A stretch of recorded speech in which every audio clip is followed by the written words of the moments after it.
Hello friends, இன்றைக்கி நம்மளோட இந்த வீடியோவில் கறி உருண்டை குழம்பு எப்படி செய்யலாம் அப்படிங்கிறது பார்க்கலாம். ரொம்பவே சூப்பராக வந்திருக்கு, டேஸ்ட்டாக வந்திருக்கு. இந்த உருண்டை குழம்பு வந்து செய்கிறது ரொம்பவே ஈஸி. இது சாதம், தோசை, இட்லி, இது மாதிரி சப்பாத்தி, இது மாதிரி எல்லாத்துக்குமே சாப்பிட்லாம்.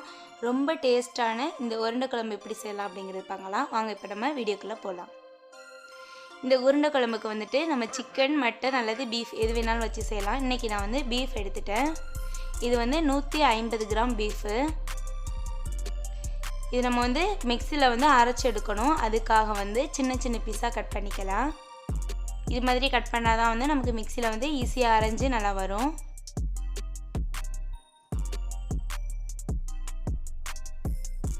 இது வந்து போன் இல்லாமல் எடுத்துக்கணும். சிக்கனாக இருந்தாலும், மட்டனாக இருந்தாலும், பீஃபாக இருந்தாலும், எதாக இருந்தாலுமே வந்து போன் இல்லாமல் கறி மட்டும் எடுத்துக்கணும். இது மாதிரி சின்ன சின்ன பீஸாக கட் பண்ணி எடுத்துட்டேன். எல்லா கறியுமே வந்து எடுத்து கட் பண்ணி எடுத்தாச்சு. இப்போ இது நம்ம அரைக்கிறதுக்கு ஒரு மிக்ஸி ஜாருக்கு மாற்றிடலாம். ஃபுல்லாக எல்லாத்தையும் அரைக்க முடியாது, அதனால் 2 தடவையாக அரைச்சி எடுத்துக்கலாம். இப்போ நம்ம வந்து இது நல்லா அரைஞ்சி வந்துருச்சு. இப்போ இது ஒரு பவுலுக்கு மாற்றிடலாம். இதே மாதிரியே எல்லா கறியும் வந்து அரைச்சி எடுத்துக்கலாம். இப்போ நம்ம வந்து கறி எல்லாத்தையுமே அரைச்சாச்சு. இப்போ இந்த கறி அரைச்சதுக்கப்புறம் வந்து இதில் வந்து இந்த ஜவ்வு வந்து நூல் மாதிரி இருக்கும், அதை வந்து எடுத்துடணும். ஏன்னா நம்ம சாப்பிடும்போது வந்து அது ஒரு மாதிரி நூலாக வரும். அதுக்காக வந்து இந்த அரைச்ச உடனே வந்து இது மாதிரி நம்ம எடுத்துடலாம். இந்த ஜவ்வு இதெல்லாம் வந்து எடுத்துடலாம்.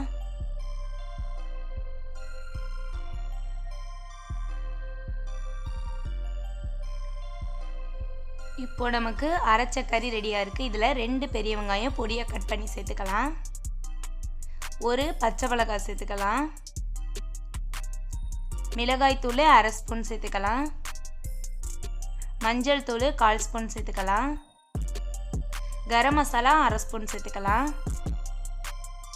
கொத்தமல்லி தூள் 1/4 ஸ்பூன் சேர்த்துக்கலாம். மிளகு தூள் 1/4 ஸ்பூன் சேர்த்துக்கலாம். இது கூடவே தேவையான அளவு உப்பு சேர்த்துக்கலாம். இஞ்சி பூண்டு பேஸ்ட்டு 1/2 ஸ்பூன் சேர்த்துக்கலாம். இப்போ இதில் ஒரு முட்டை உடச்சி ஊற்றிக்கலாம். முட்டை ஊற்றணும் அப்படின்னா நமக்கு வந்து அந்த உருண்டை வந்து நல்லா சாஃப்டாக வரும். அதுக்காக ஒரு முட்டை ஊற்றிட்டு அரைச்ச தேங்காய் 3 ஸ்பூன் அளவுக்கு சேர்த்துக்கலாம்.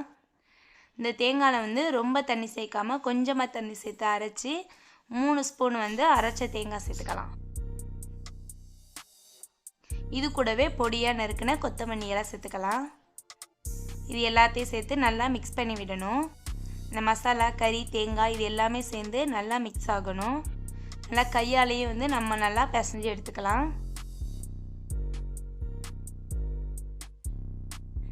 நம்ம வந்து தேங்காயில் வந்து தண்ணி ரொம்ப சேர்க்கலாட்டி அப்படின்னா தான் கரெக்டாக உருண்டை பிடிக்க வரும். அதுக்காக தான் வந்து நம்ம தேங்காயில் வந்து கொஞ்சமாக தண்ணி சேர்த்து அரைச்சிக்கணும்.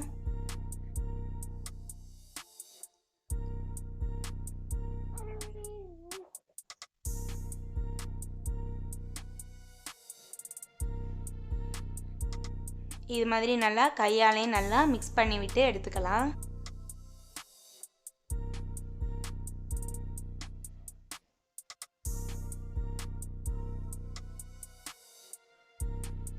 இப்போ நமக்கு உருண்டைக்கு தேவையான கறி வந்து ரெடியாக இருக்குது.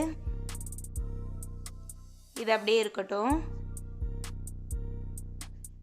இப்போ ஒரு பாத்திரம் அடுப்பில் வச்சுட்டு சூடானதும் எண்ணெய் ஊற்றிக்கலாம். எண்ணெய் சூடாகட்டும். எண்ணெய் சூடானதுக்கப்புறம் நம்ம எடுத்து வச்சுருக்க இந்த உருண்டைக்கான கறியை வந்துட்டு இது மாதிரி பால் ஷேப்பில் உருண்டை பண்ணிக்கலாம்.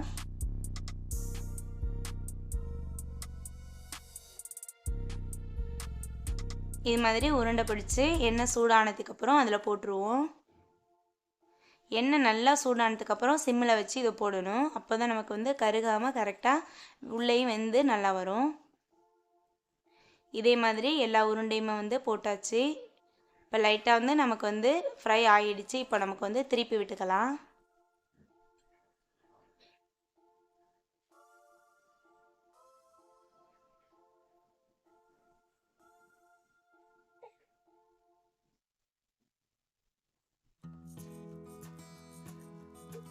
இதே மாதிரியே வந்து எல்லா உருண்டையுமே வந்து திருப்பி விட்டு எடுத்துக்கலாம்.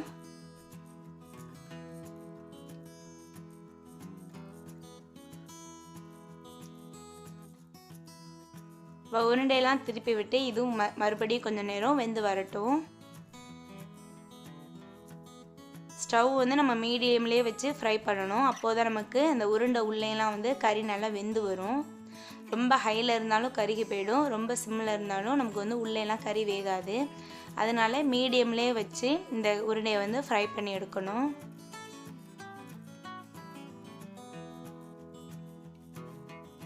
இப்போ நமக்கு வந்து உருண்டை எல்லாமே ரெடி ஆகிடுச்சு. இதை வந்து ஒரு பிளேட்டுக்கு மாற்றிடலாம்.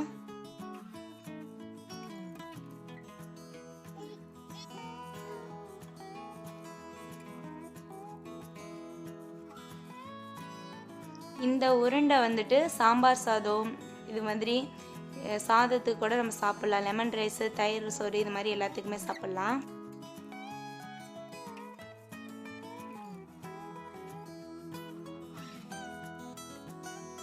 ஆனால் நம்ம இன்றைக்கி செய்ய போகிறது வந்து கறி உருண்டை குழம்பு. அதுக்காக வந்து இன்னும் கொஞ்சம் எக்ஸ்ட்ரா ஒர்க் இருக்குது, அதை பார்ப்போம்.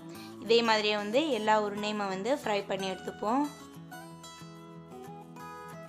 இப்போ நமக்கு வந்து எல்லாமே ரெடி ஆயிடுச்சு. இது எல்லாத்தையுமே வந்து ஒரு பிளேட்டுக்கு மாற்றி எடுத்துடலாம். இந்த உருண்டை வந்து நம்ம சும்மாவே சூட்டோடு சாப்பிட்டோம் அப்படின்னா சூப்பராக இருக்கும்.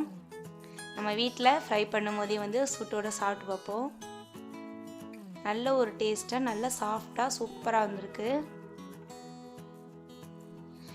இப்போ வந்து நம்ம இது குழம்பு ரெடி பண்ணுறதுக்கு என்ன பண்ணலாம் அப்படின்னா, ஒரு பாத்திரம் வச்சுட்டு நம்ம ஏற்கனவே ஊற்றின எண்ணெயிலே வந்து கிராம்பு 3 போட்டுக்கலாம்.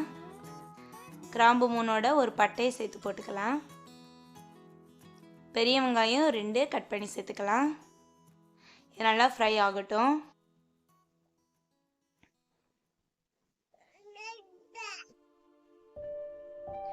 பிரியாணி இலை 2 சேர்த்துக்கலாம்.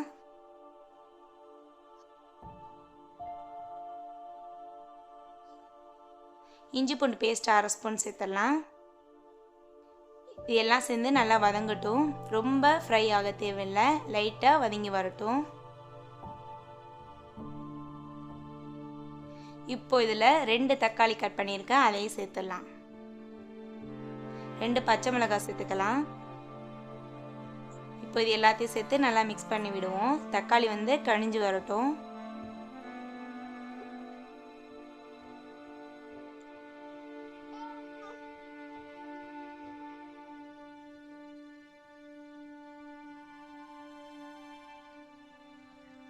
இப்போ இதில் 1/2 ஸ்பூன் மிளகாய் தூள் சேர்த்துக்கலாம். கொஞ்சமாக மஞ்சள் தூள் சேர்த்துக்கலாம்.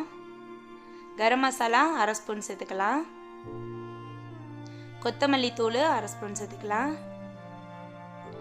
சோம்பு தூள் 1/4 ஸ்பூன் சேர்த்துக்கலாம். இது எல்லாத்தையும் சேர்த்து நல்லா மிக்ஸ் பண்ணி விடலாம். இந்த மசாலா எல்லாமே வந்து கொஞ்சம் நேரம் வதங்கி வரட்டும். இதோட வாசமே வந்து ரொம்ப சூப்பராக வரும். இந்த மசாலாவோட வாசம் கொஞ்சம் நேரம் இந்த சிம்மிலே வச்சு வதக்கி விட்டுக்குவோம்.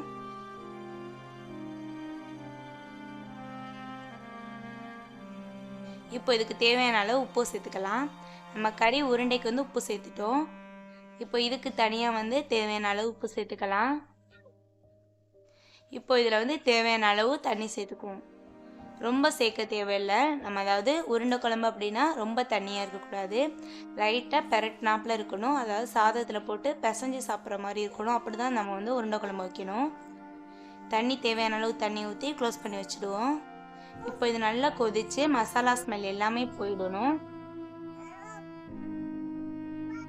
இது வந்து நல்லாவே வந்து நமக்கு நல்லா கொதிச்சுக்கிட்டு இருக்கு. இப்போ மசாலா ஸ்மெல் எல்லாம் போயிடுச்சு. இப்போ அரைச்ச தேங்காய் சேர்த்துடலாம். அரைச்ச தேங்காய் வந்து 2 ஸ்பூன் சேர்த்துட்டேன் நான் அன்னைக்கு. இதை வந்து மிக்ஸ் பண்ணி விட்டு கொதிக்க விடுவோம்.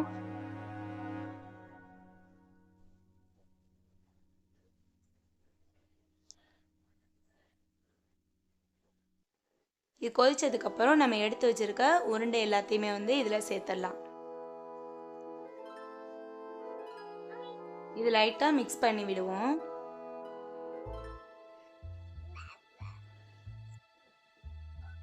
இது ஒரு நிமிஷம் மட்டும் அப்படியே இருக்கட்டும். ஸ்டவ் வந்து ஆன்லேயே இருக்கட்டும். நமக்கு அந்த உருண்டை எல்லாமே வந்து அந்த குழம்பை வந்து அப்சர்வ் பண்ணி நல்லா உருண்டை வந்து ஊறி நல்லா சூப்பரான ஒரு டேஸ்ட்டில் கிடைக்கும். லாஸ்ட்டாக கொத்தமல்லி இலை பொடியாக கட் பண்ணி சேர்த்துடலாம். இது ஒரு நிமிஷம் கொதிச்சதுக்கப்புறம் நம்ம ஸ்டவ் ஆஃப் பண்ணிடலாம். சூப்பரான டேஸ்டான உருண்டை குழம்பு ரொம்பவே சூப்பராக ஃபாஸ்ட்டாக ரெடி ஆகிடுச்சு. இந்த வீடியோ உங்களுக்கு யூஸ்ஃபுல்லாக இருந்துச்சு அப்படின்னா மறக்காமல் லைக் பண்ணுங்கள், ஷேர் பண்ணுங்கள் அண்ட் சப்ஸ்கிரைப் பண்ணுங்கள்.